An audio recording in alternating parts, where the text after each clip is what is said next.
Hey guys, Matteo here, welcome back to a new video, and today I'm gonna show you my go-to settings and my favorite settings actually for the Blackmagic Pocket Cinema Camera 6K. So a lot of people have been asking me what are my settings for my videos, so I want to show you guys in this video what they actually are, but I also want to show you what is my setup for professional and personal shoots, because sometimes of course I shoot for clients, sometimes I shoot for myself, sometimes I shoot for YouTube or travel film. So first of all guys, I want to talk about the record tab, because it's the first one that we find after we press those three lines button in our camera. What I usually do, I set up my camera on Blackmagic RAW. Blackmagic RAW, what do I do? Custom bitrate or custom quality? We could debate here, but to be honest, the reason why I do custom bitrate all the time is because I don't want the camera to decide when to drop and increase my bitrate, and I don't want to end up with huge files when the camera increases the bitrate. So for everything I did so far, I always went with either 12:1. Occasionally I use 8:1 for personal stuff. So for client stuff instead, I do either 8:1, but most of the time is 5:1.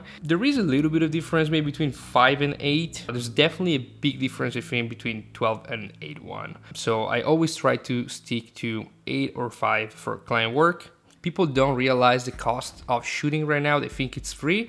It's not free. It's money, and we need to keep this in mind when we're shooting. We have to be capable to decide when it's worth it and when it's not. But let's just jump to the resolution section right here. You will see a bunch of options. I usually have either 6K or 6K 241.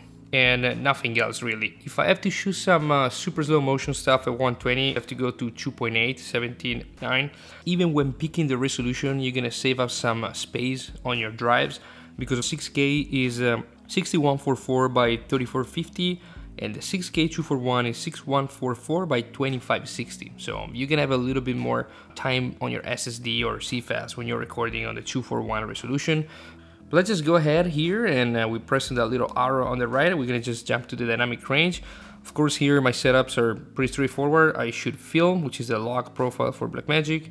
The project frame rate is always 23.98 FPS, and then I set up an off-speed recording of 48p. Doing this, I can basically go back to my viewfinder, and when I want to switch frame per second, I just click on the 23.98p on the top right there, and basically what I do, I just click on the off speed frame rate and it's going automatically to 48p without having to do anything else. Another option you're gonna have here is a preferred card for recording, and in my case it's set up to external drive. And another very important option for me that is always on is the stop recording if the card drops frame.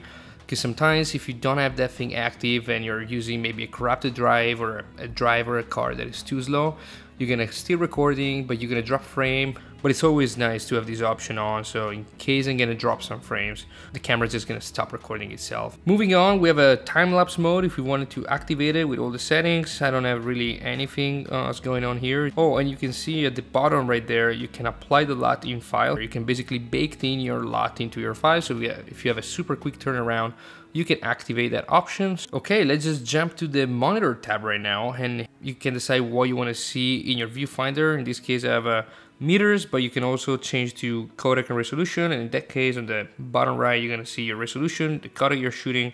And guys, another option you have down there at the bottom is the screen brightness, and on the very top, I'm still in the monitor tab guys, you can even change to HDMI and both. So basically what this does is you can personalize, customize your setting for LCD, HDMI, or both. So in this case on my LCD, I have my display 3D LUT on it, focus assist on it, frame guide on it, sometimes the grid, it depends. And then you can just jump to HDMI, and in this case I still have the same thing. I have the 3D LUT, the focus assist, the frame guide, the grid, and then you can go on both, and here you can decide your frame guides. I have 241 right now. The opacity, you can decide the focus assist if you wanted to have color lines, so that red peaking, red or green, you can change color too, which is kind of cool. And but you can also select peak, so it's basically sharpening where the image is in focus, which is kind of cool. I have it set up with color lines, and focus assist level I'm on high, and the focus color is red, and that's it pretty much right here. Again, tons of options here that we can customize and play around with, but as I have set it up, basically I always shoot with an external monitor when I'm on set. And how I have the camera set up is basically that my focus color goes on both the LCD and the HDMI monitor. Alright, so guys, let's just move to audio, and here I don't really have nothing crazy set up. I basically have channel 1 source on camera left and channel 2 source on camera right. So let's move to the setup tab right now. Of course, you have your date and time, you have language, and you have your shutter measurement. So very cool, the Blackmagic give you the option to choose between shutter speed and shutter angle. And then you have your flicker-free shutter based on 50 Hz or 60 Hz, depending what country you're in, of course, and what kind of lights are you working with. So another very cool thing, if we press on the right arrow right here, we're gonna jump into the set function button. So you can basically assign whatever you want on the top button on the camera. And this is actually very interesting because we can assign those 3 buttons pretty much everything. And on the right side of the screen, you can see function 1 behave as. And you can decide if it can be a preset or it can be a toggle. So if we select preset, of course, we're gonna have our FPS, iris, white balance, ISO, and shutter. If we select toggle, we can assign those buttons with different toggles. So in this case, I have on my F1, I have the false color. On my F2, I have display LUT. So if I press the number 2, the light is gonna go on and off. And on F3, I have my focus assist. So if you want to be sure that that thing is in focus, that's actually kind of cool because you can see the focus peaking on the clip that you're playing back, and you can be absolutely sure that your subject was in focus. And the same thing, of course, is for false color. So if you're playing back a clip and you want to check the false color, you can just press the toggle. The other thing in this tab that we can check out is the F3 parameter displayed on. What does this mean is that if you press, for example, my first button right here, false color, I can decide if I want to show it only on the LCD or on the HDMI. And this is what I was referring to before when I said that I sent out the false color to my BM5 Osmo HD monitor. If we press on the arrow one more time, we're gonna see the tele light LED, which is on. So basically the light is gonna come on the front of the camera when it's recording. And then you're gonna see your hardware ID, your software, your playback, cool clips, single clips, whatever. Pressing on the right arrow again, moving on, we have the Bluetooth settings. So basically when you connect your camera to your phone, you can set it up all here. And if we press one more time, we're gonna have 3 different buttons right here. We have factory reset, it's gonna basically reset your camera settings. Pixel remapping, and motion sensor calibration. So I never really use motion sensor calibration, so I'm not going to talk about it, but I used the pixel remapping. So it happened on a couple of occasions that I was basically playing back my footage on the computer and I see this weird pixel, this was like some green and red pixel going on. I realized I had this button inside the camera and I went ahead and remapped the pixel and the problem was gone. And let's move now to the preset tab. You can save all the settings that you have right now into your camera, and you can decide whether to import a preset or export a select preset. What this is gonna do, you're gonna be able to export your preset, loading that preset into another camera, and doing that you're gonna have the exact same setting move from your original camera to your second camera to your third camera, whatever. And finally, let's move to the LUTs tab.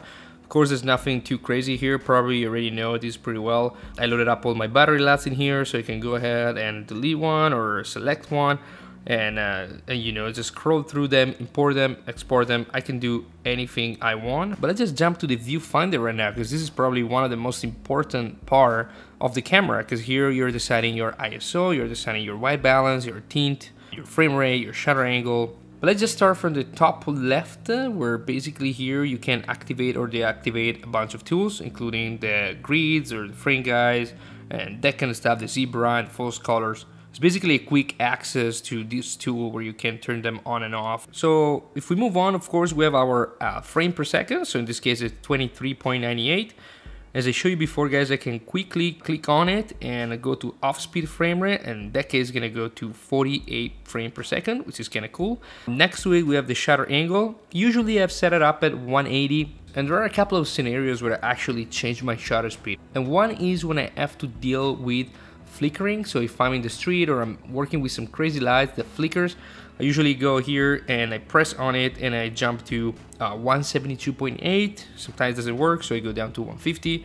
Sometimes it doesn't work, go down 144. 144 I found out is where it works best. And of course the downside of shooting 144, of course you're gonna lose a little bit of light. The other reason why I change shutter speed sometimes is because I want a different look, a different vibe of the image. The shutter speed can affect actually the image quite a lot. Sometimes when I shoot sports, dynamic scene, I really like to go crazy and go to shutter 90 because it creates that crazy effect that reminds me a lot of my DSLR times. It is weird, it's not very natural, but it's a cool effect and it's a cool artistic choice that sometimes I feel I want to do and I want to have in my footage. Those are the two scenarios where I actually change my shutter speed. Otherwise it stays on 180 pretty much all the time. Moving on, let's talk about ISO because there's a lot to say about ISO. Different ISO produce different images, so this is something you have to keep in mind. And I know it's raw. One thing you can't change though in post, you can't go from one ISO, the first one, the one that goes up to 1000, to the second one that goes from 1250 to 3200. So you definitely need to know in what kind of ISO you want to stay, if it's the first one or the second one, because it's going to produce different images, it's going to have a different amount of noise, different look, and different contrast as well. I don't usually go under 400 when I'm outside because the highlights roll-off is really bad. When I'm in a studio or I'm in low light, even shooting at 160, 200 is not that bad. If I'm in a really crazy situation with crazy dynamic range, ISO 800 and 1000 mainly is gonna give you the best roll-off. What happened when you switch from 1000 to 1250, you're gonna see a huge difference in contrast level. You switch to 1250 and those highlights goes boom, clipped, completely gone. If we're outside, I mean filming sky and everything. So 1250 is very good at low light. Sunset when the sun is already down, that kind of stuff. Inside is good, even if you have some lamps or practical light, it might clip the highlights in those lights, which doesn't look too good in my opinion. If you're outside, I would recommend always 1000 because it's really good, 400, 640, everything looks pretty good. So for low light, 1250, 1600, 2000, 3200, all looks pretty good. Of course, the lowest you are, the less amount of noise you have. Moving on, next to the ISO we have our white balance, so we just click on it. A lot of people ask me about color charts, white colors, gray color. I never use it once in my life. What I usually do is just go by eye because I think it's just a matter of like experience, and we're always shooting raw as well. But because I try to do everything in camera, I always set up, of course, my white balance in camera as well. The tint is always on 0. Something to keep in mind, guys, if you press on the white balance right here on the pocket and you click on the little sun, it goes on 5600 and it automatically put your tint at 10. I have no clue why Blackmagic does that, so be careful, especially if you're shooting ProRes.